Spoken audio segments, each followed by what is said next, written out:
ॐ भूर्भुवः स्वः तत्सवितुर्वरेण्यं भर्गो देवस्य धीमहि धियो यो नः प्रचोदयात् ॐ शान्ति शान्ति शान्तिः Namaste, my dear friends. Now I am going to start a new video number 5 on Mahavatar Babaji's blessings to his devotees as described by Daya Mata. During a visit to Paramahansa Yogananda's ashrams in India, October 1963 to May 1964, Sri Daya Mata made a sacred pilgrimage to a Himalayan cave that has been sanctified by the physical presence of Mahavatar Babaji. For some time afterward, Daya Mata declined in public meetings to speak about her experience. But when at this satsanga in Encinitas, a devotee asked Mataji to tell of her visit to Babaji's cave. The divine will prompted a positive response. Following is her account for the inspiration of all. From a talk given at Self Realization Fellowship Ashram Center, Encinitas, California, August 24, 1965.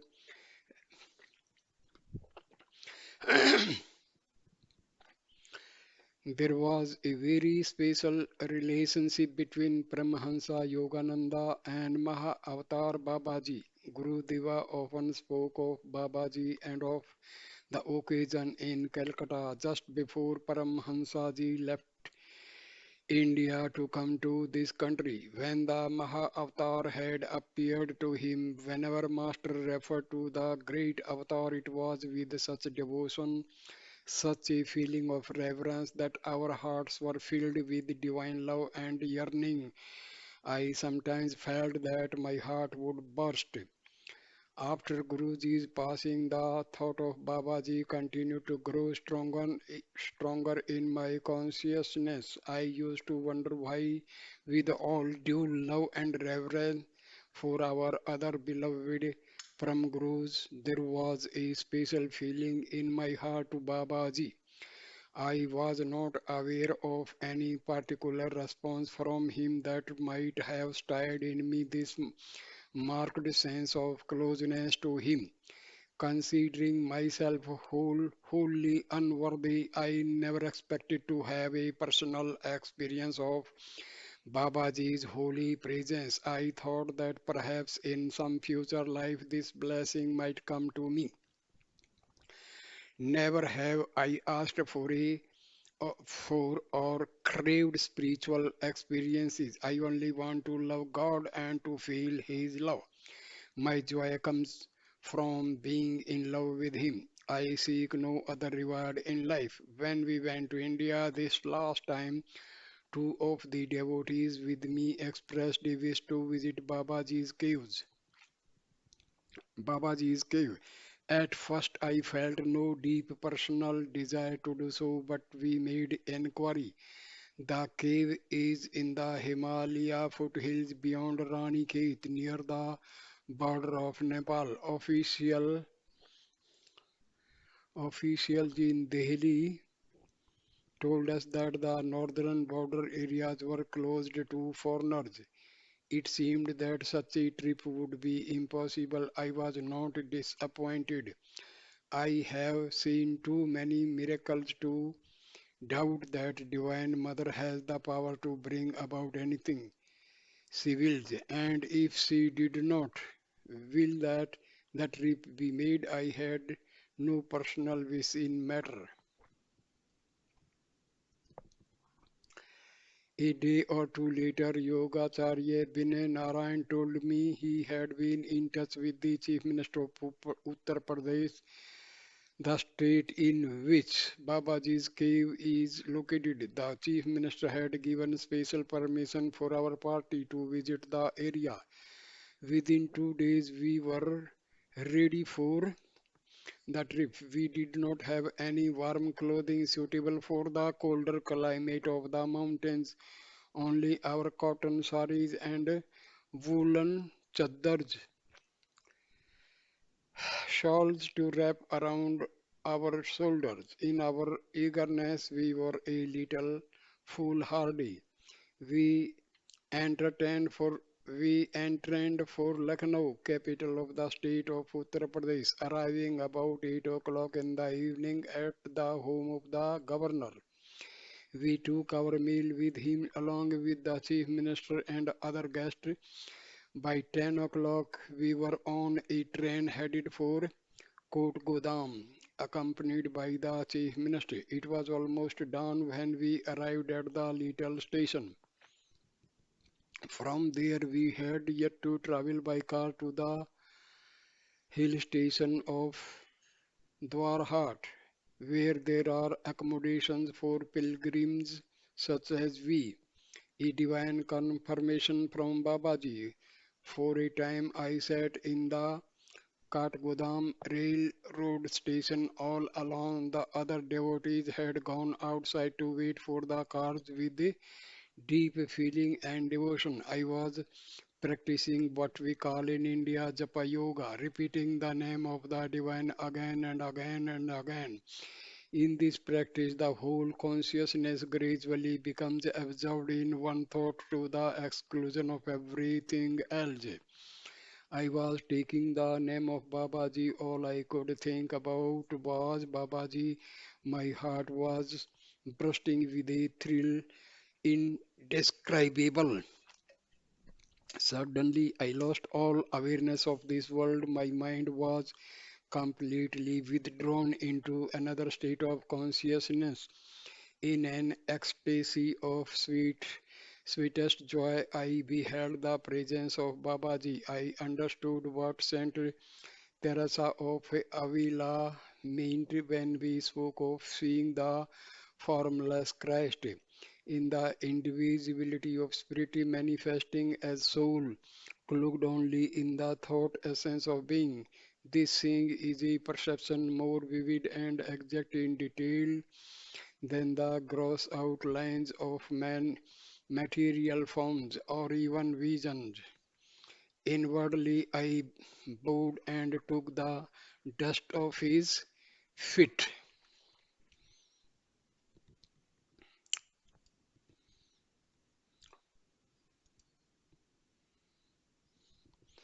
So sweetly he replied, my child, you must not doubt your Guru. He spoke the truth.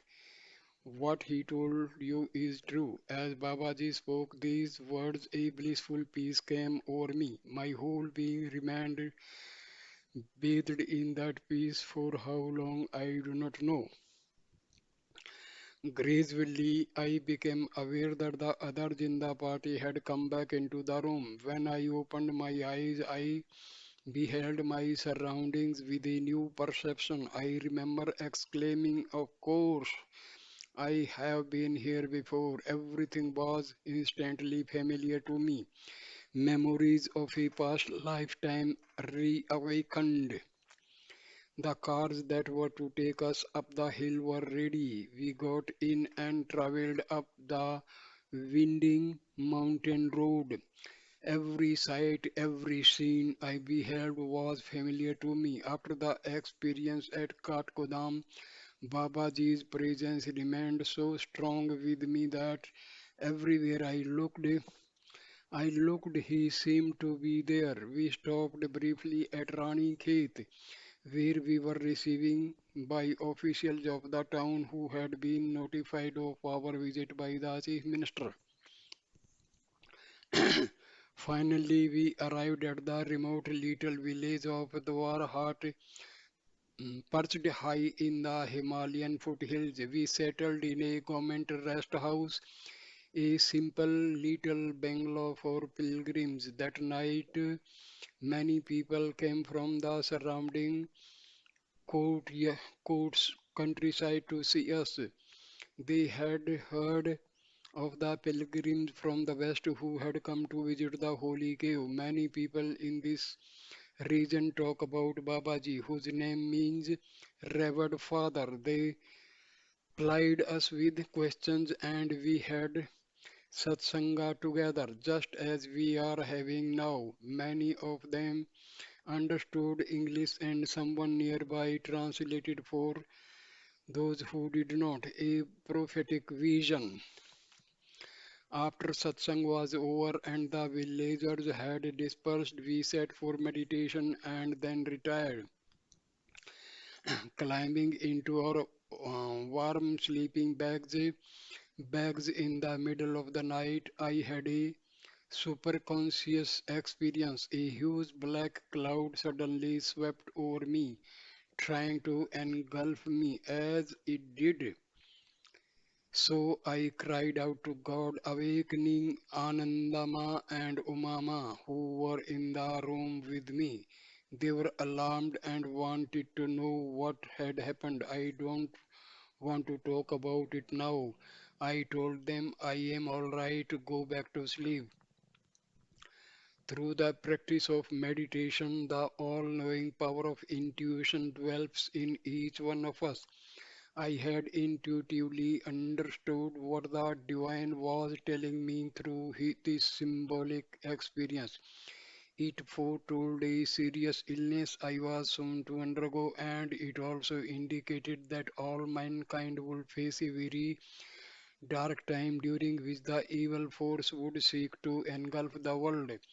Because the cloud did not completely envelop me, it was repulsed by my thoughts of God. The vision signified that I would come through the personal danger which I did.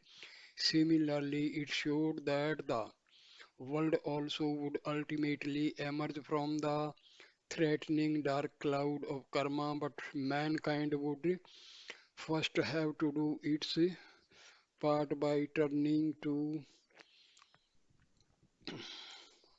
God. The next morning at 9 o'clock we started our trek to the cave. For this part of the journey we had to walk most of the way but could occasionally ride on horseback or in a dandi.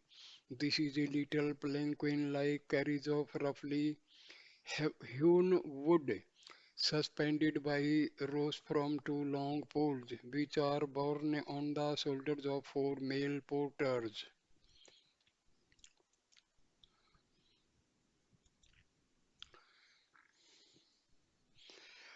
Upward we walked and walked. Sometimes we literally crawled, for in many places the way was very steep.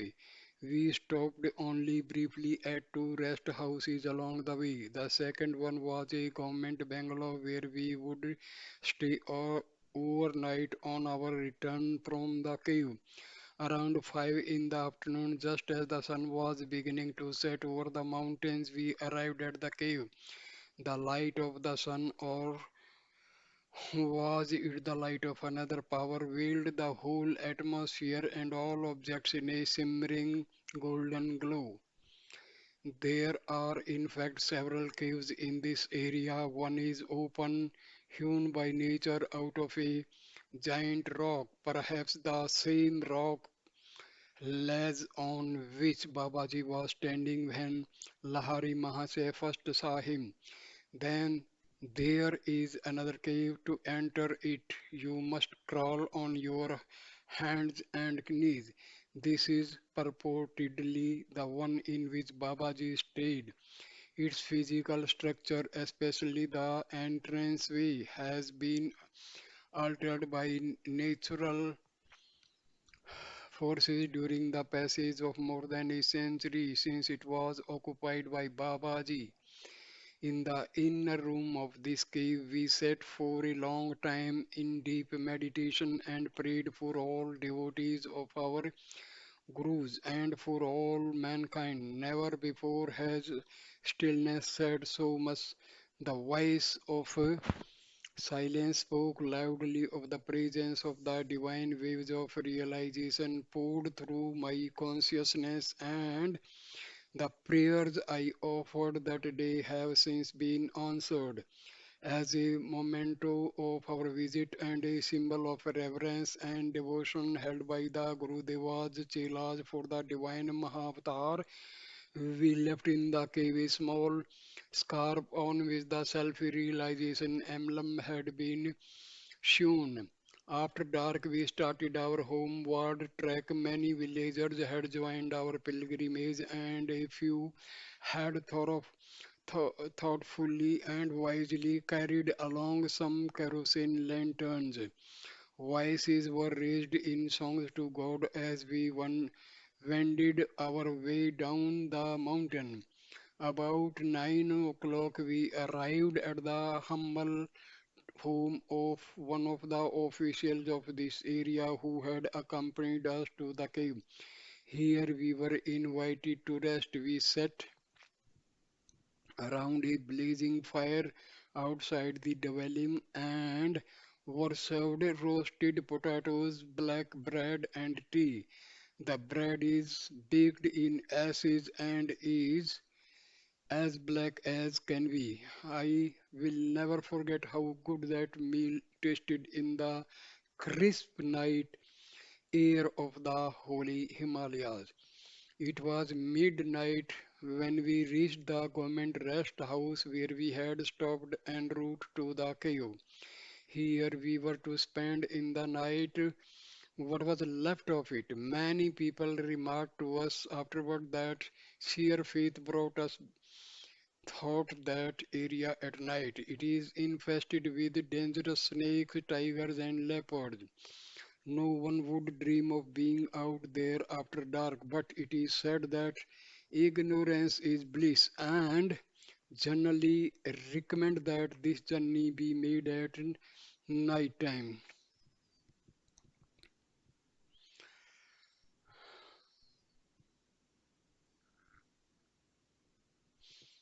But it is said that ignorance is bliss, and it did not occur to us to be frightened. Even if we had known of the dangers, I am sure we would have felt secure.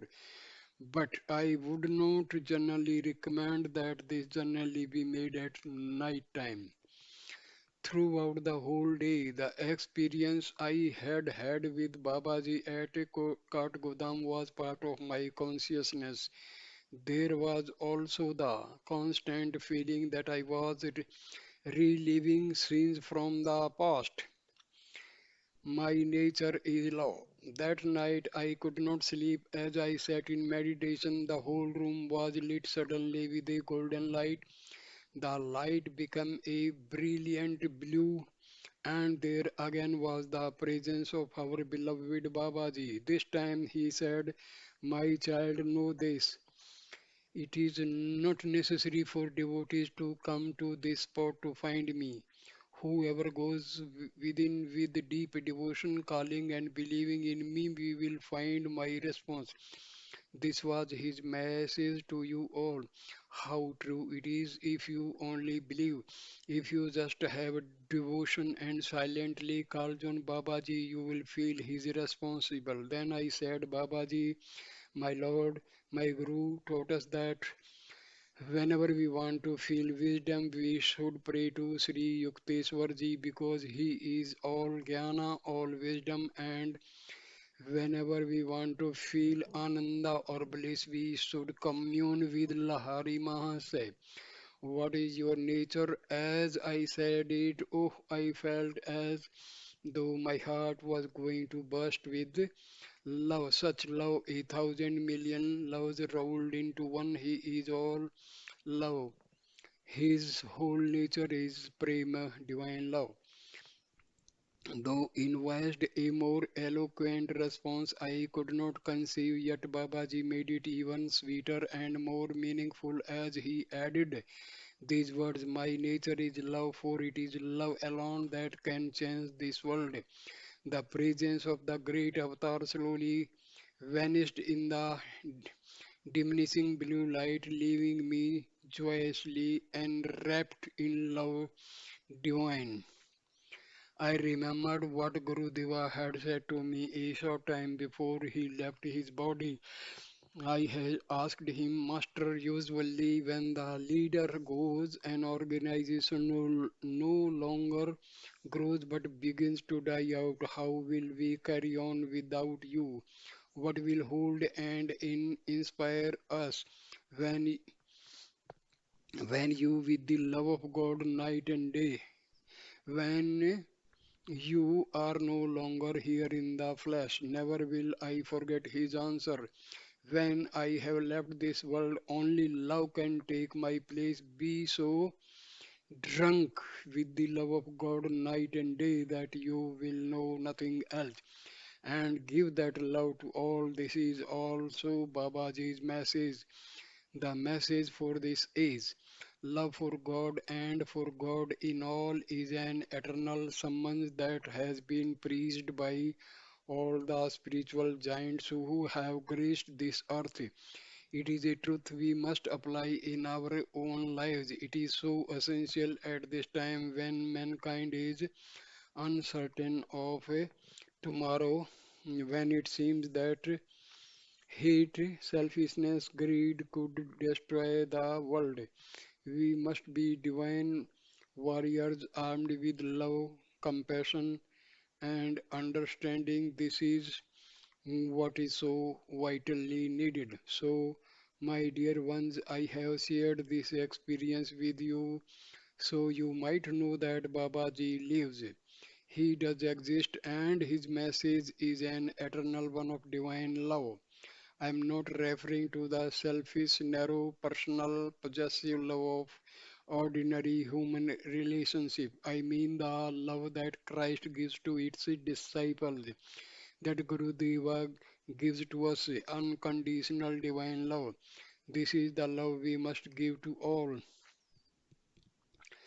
We all cry for it. There is no one of us in this room who doesn't long for love, for a little kindness and understanding.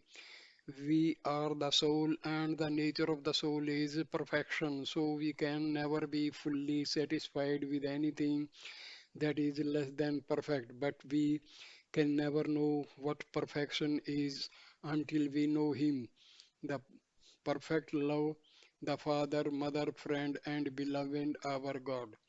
So, this is a very nice description of the trip by Daya Mata. Thank you, my dear friends, for watching and listening this video. Please, please, please share, comment, and like the video and subscribe my channel. Thank you, my dear friends. Thank you.